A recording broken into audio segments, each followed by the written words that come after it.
What's up guys, it's Drew here and welcome back to FudgeMuppet. Today I'm excited to bring you a brand new Skyrim build, enhanced with some of our favourite mods you can get for the game. There are some familiar mods we've used before, but also a brand new one, making this build a totally original experience. This is the Werebear. The Werebear has plenty to boast about as a man. He's a mighty warrior, fighting with a combination of devastating ferocity and light-footed agility. He mixes quick movement and light armour with heavy weapons, crush his foes while staying out of harm's way. And that's just his human side.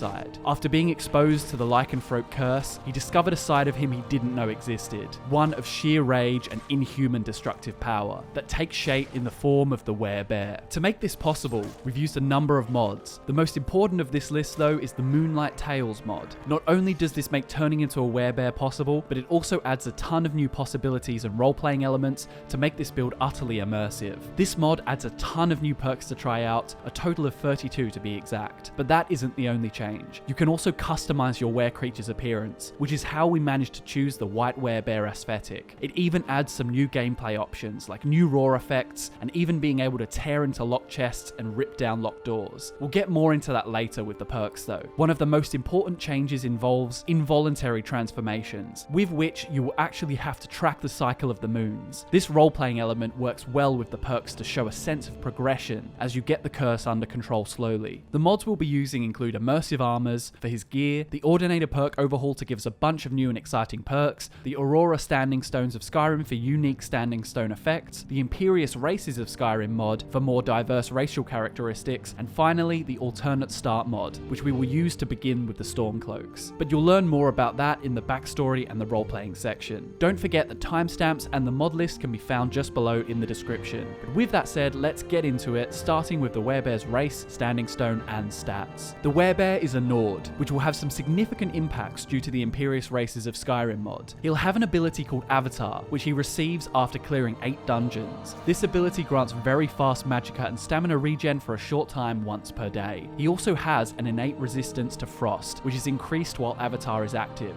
He will have the Warrior's Heart ability, which allows him to deal more damage as his health decreases. And finally, the Purge ability allows him to pick 3 races at levels 10, 20, and 30, and after selecting them, he will deal bonus damage to them in combat. For role-playing purposes, to align with your Stormcloak allegiances, pick Wood Elves, Dark Elves, and High Elves. As for his Standing Stone, take the Warrior. With the Aurora Standing Stones mod, this will have an all-new set of effects. Firstly, with Izmir's Scales, incoming damage will be reduced by a whopping 75% for a short period of time at the commencement of combat. Also, there's the Star of the West ability. Once per day, you'll actually be able to invert your current health, magicka, and stamina percentages. So, if you're running low, this can be a lifesaver. The Werebear's stat spread will be 60% health and 40% stamina. Stamina helps with the perk choices we've made and allows for plenty of power attacking and sprinting in both human and werebear forms. High mobility and agility works well with role-playing this warrior. And of course, 60% health is to keep your heart beating in battle no matter how reckless and aggressive you choose to play. The Werebear was born just west of Riften, in a small settlement on the shores of Lake Honrich, where his father worked as a fisherman. The Werebear's childhood consisted of paddling in the water or playing in the brush while his father fished, or hopping on the back of his father's wagon to make the trip east into Riften. Despite living a few hours out of the main city, the Werebear soon learned the name of Riften's many inhabitants. The markets were always busy with townsfolk wanting salmon or trout for supper. The Werebear loved everything about his life. The Rift was a beautiful expanse just waiting to be explored, and the moment he was old enough to be trusted with collecting firewood, he would wander out and play explorer. In his search for firewood, he would always find the longest, straightest stick possible, and that would serve as his weapon. Sometimes it was a great sword, and he was a knight. Other times, more often than not, when the branch had a hooked end, it was his battle axe, and he was a mighty warrior, like the Atmorans his father told him stories about by the fire. By the time the Werebear was old enough to make a living, he was bored by the prospect of wielding nothing more than a fishing pole all his life. He loved the view from the shores of Lake Honrich, but he had far more fun chopping wood than he ever did chewing his lip and waiting for nibbles. After one particularly fruitful morning of fishing, the Werebear took the horse and wagon to Riften with his father and mother. They had planned to spend the night at the Bee and Barb, the local inn. On his way to the market, he was stopped by 2 men garbed in red, Imperial recruiters. They were a long way from home, but obviously there must have been tensions going on in Cyrodiil that had hastened the Empire's recruitment efforts. The Werebear was suddenly overcome by an urge to pledge his life to something valiant. He loved his home, and he would fight to preserve his lifestyle and that of his family, should the opportunity ever arise. He also salivated at the thought of learning to wield a mighty weapon. And so he joined the Legion, and he served for 2 years without much in terms of accolades. upgrades. It began far less exciting than he originally envisioned. He spent most of his time training in the Imperial City with his new weapon of choice, the two-handed battle axe, and when he wasn't in the training yard, he was on standard peacekeeping duties across the West Weald and the Gold Coast. However, his wish for excitement was soon granted, and the Great War broke out between the Empire and the Aldmeri Dominion. The Werebear and his colleagues joined up with the defensive force in Bravil. From the high walls of the city, he saw the distant Dominion army emerging from their hidden camps in Elsewhere. The High Elves had joined forces with the Khajiit and the Wood Elves, and the advancing invaders dwarfed the numbers of Imperial men holding the city. There was a long and drawn-out siege, during which time the Werebear manned the walls, itching for a chance to draw his battle axe. He wasn't naive and knew the perils of open combat, but sitting idly as the siege engines battered the walls slowly drove him insane. Soon, the efforts to hold out were lost, and the city fell to the Dominion. The remaining soldiers made their way to the docks, hoping to escape onto the Niben. The Werebear stood his ground at the end of the pier with two brothers, chopping down the pursuing Aldmeri while the ship was being prepared for departure. As it made its way from the bay, the Werebear dove into the freezing cold water and swam for the ship. He escaped with his life, but the Empire's hold over Cyrodiil grew ever weaker. Lord Narafin's navy had made their way into Lake Rimair, and as they emerged into the open water from the upper Niben, the water was littered with rubble and bodies. The tide seemed to be stained red. They retreated to the Imperial waterfront, but clashed with a Dominion warship. Its great Golden Eagle ram caught their ship in the hull, and before they could escape, the Dominion soldiers were boarding their ship. The Werebear cried out above the commotion, commanding every member of the crew to leave their posts and draw their weapons. It was a meager sight. These were sailors, not soldiers. The Werebear watched as the first attacker grabbed the rope and swung across to their vessel. The Werebear set his feet and watched his target. The young Altmer reached the peak of his swing and flung himself into the air. With a great cry, the Werebear brought his battle axe up in a rising motion, and he cleaved the invader in two before he even reached the deck. That evoked a cheer of sudden belief in the Imperial crew. A response came almost instantly though, as the Dominion mages began raining fireballs down on their deck from their forecastle and quarterdeck. The Werebear kept his eyes on them, stepping around the projectiles between swings of his mighty axe. He slaughtered every eager soldier who landed on their ship before they could steady themselves, and he could feel their confidence wavering. The arcane onslaught persisted, however, and archers had joined the effort, making it nearly impossible to maneuver the deck. It was as futile as dodging rain, and he watched as a well-placed arrow buried itself in his right shoulder. They fended off the attack and managed to break away, but the ship was badly damaged, and the crew rushed to douse the countless fires engulfing the main deck.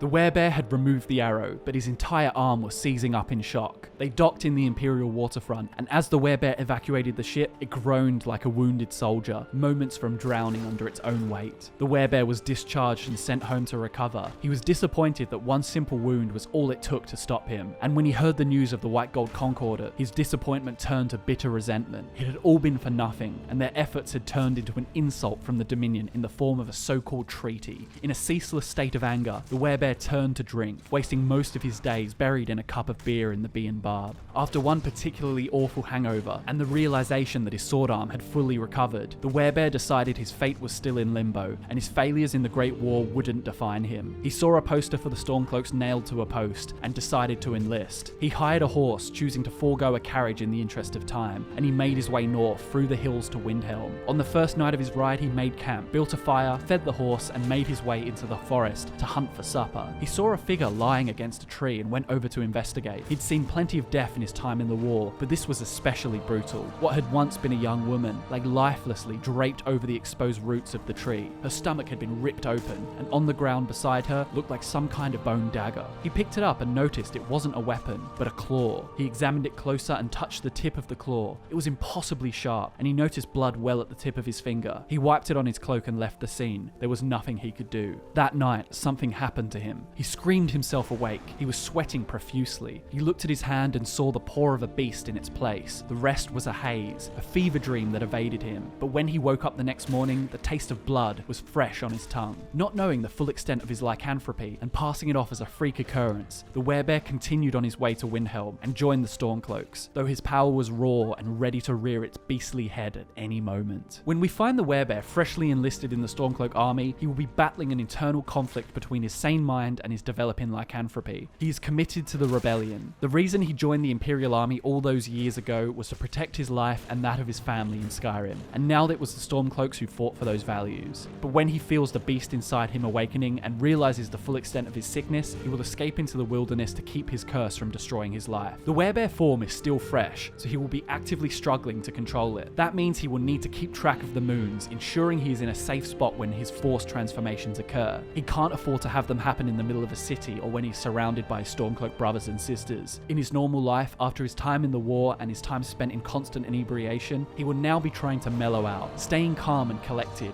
at all times. Now that losing his temper can so easily result in a massacring of his enemies, in a werebear rage, he knows it is essential to control his anger as much as possible. As for factions, most of his character development will revolve around the werebear problems, rather than completing specific storylines. We won't be joining the companions, as becoming a werewolf is not possible for the werebear, and we'll be using the Moonlight Tales mod to ensure he has lycanthropy from the beginning. But of course, the Stormcloak side of the Civil War questline is a big one. The main storyline is an option, as taking down dragons with his claws or his axe should be no challenge for this ferocious warrior, and that spills over into the Dragonborn DLC too. The Dawnguard DLC is viable too, joining the Dawnguard to take down the vampires. Hircine's quest fits the roleplaying quite nicely too, and there will be plenty of side quests to follow. Now that we have the werebear's backstory, roleplaying and factions, let's take a look at his skills, shouts, perks, and his overall playstyle. The main skills for this build will be two-handed, light armor, and smithing. Really simple stuff, but thanks to the Ordinator perk overhaul, there are tons of awesome new possibilities in these skill trees. And let's not forget that there will be a bunch of unique perks and skills associated with his werebear form. We'll get into that in just a second though. There won't be any spells in this build, but you can use shouts if you see fit. Of course, the majority of the time the werebear form will be the selected power, but with that said, here are the werebear's essential perks. First up, we have two-handed, and the werebear made quite an impression during his time on the front lines with his mighty battle axe. This Nord instilled his fair share of fear into the hearts of many elves. From the two-handed skill tree, take two-handed mastery, both ranks, ferocious strength, ramming speed, massacre, enter the arena, bear hide, trained fighter, death or glory, wolfkin, 3 ranks of bleed like a dog, 2 ranks of rive, execute, decimate, bisect, ram's head, and slayer of 1,000 suns. Ferocious strength is a great early pick as it adds 15% power attack damage plus 0.1% for each point of stamina. It also unlocks decapitations for some badass kills and finishes. Another cool combination from here is massacre and enter the arena. Massacre gives you a 10% chance of increasing attack speed by 175% for 3 seconds with every power attack, and enter the arena gives you a 100% chance of achieving this with your first power attack in combat. The branch beginning with bleed like a dog specializes in improving your skills with a battle axe too, so optimizing this will make you an absolute god with an axe in hand. While the werebear undoubtedly has the physical prowess to wear heavy armor effortlessly, he thrives on mobility, evading arrow fire and arcane projectiles between giant bone shattering axe swings. Therefore, he'll wear light armor, and from this skill tree, go for 2 ranks of light armor mastery, light armor fit, as a leaf, 2 ranks of initiative, unhindered, into the maelstrom, lightning strike, keen senses, wind runner, fight or flight, evasive leap, wild and free, war dancer, survival instinct, and tempting fate. As a leaf will stop you from being staggered and will decrease your damage received from power attacks. The keen senses perk allows you to get full set bonuses without needing a helmet, and evasive leap allows you to jump to evade all incoming attacks for 1 second. There are tons of perks here that emphasize mobility, so make sure you're always on the move. The last of his traditional skills is smithing, and this is a practical skill every soldier worth his salt needs to survive. The werebear chose the battle axe over a blunt weapon, and that shows as both edges of his hulking weapon could cut through flesh and bone like butter. From the smithing skill tree, take 2 ranks of smithing mastery, the first rank of Merrick smithing, picking Elven and Chitin, expert smithing, picking hard steel, exotic smithing, picking ebony and Stalrim, advanced workshop, recycle materials, sandstone sheath, smithing specialization, light armor, iron lore, and fuel the inferno. This is where things get interesting though. Your werebear form comes with its own skill tree, and eventually you'll want to get every perk possible, but here are some to give you an idea of the werebear playstyle. 2 ranks of Hircine's Blessing will double your damage and give you 100 points of health and stamina in beast form, and feeding will heal 40% of health. Hunter in the night allows you to see clearly in the dark, and in human form you gain the hunter's sensibility during the night time. With break entry, you can tear open most lock chests and doors. With full moon rising during the night, your skills improve 20% faster, and when the moons are full, you gain 25 damage resistance in both beast and human form. Then there's savage feeding, which lets you feed off most dead creatures, though only for half the benefits of feeding off humans. Also, you'll heal over time for 1% a second over 15 seconds. Bane of the Dead allows your Roar of Terror to turn undead for 10 seconds. Revert form is good for roleplaying, showing your progression as you learn to control the beast mode. Endurance of the Wolf means transforming will restore you to full health, plus in human form you get a 100 point bonus to health and stamina and 40 points to unarmed damage. Juggernaut gives you 100 armor rating in beast form, and your sprint attacks will knock down targets. Bloodthirst gives your attacks in beast form a 20% chance to bleed enemies for 6 seconds. They'll take 30% more damage in that time frame. Beast Within helps your human form, giving you double damage for 120 seconds, though every hit you take has a 1% chance of activating activating your beast form. This power reveals your true nature to others, so be careful. Dragonbane gives you a roar that forces dragons to land for 22 seconds. And finally, Aspect of Hircine is a great end goal. Power attacks in beast form hit all targets in front of you with this perk. Feeding now heals 50% of lost health and you take no fall damage. That's quite a mouthful, but if you put all of this together, we have quite an interesting playstyle. One you can do quite a lot with. Early on, he will have some random transformations that happen due to the Moonlight Tales mod, but ultimately, you will be roleplaying whether or not you succumb to the Werebear curse, or just fight as a warrior. Due to all our perks, you'll be super powerful in both forms. In human form, you'll be really evasive and agile like a true barbarian, but strong with your huge axe, using a lot of sprinting power attacks and dodging enemy strikes. You're a fast mover, but your constant power attack blows will dish out tons of damage. On top of this, use human form powers that are granted to you by the werewolf perks, like Call of the Wind and Beast Within. In Werebear form, just brutally claw and eat everything to shreds. Early on, when you're more desperate for perks and less able to control your powers, you might end up killing farmers and civilians, but later on when you get the revert form power, you can use it more sparingly, only killing bandits and the like. You're not as bloodthirsty by this stage and aren't as desperate for perks either, so it makes sense statistically and for roleplaying. Obviously use your Werebear powers in Werebear form.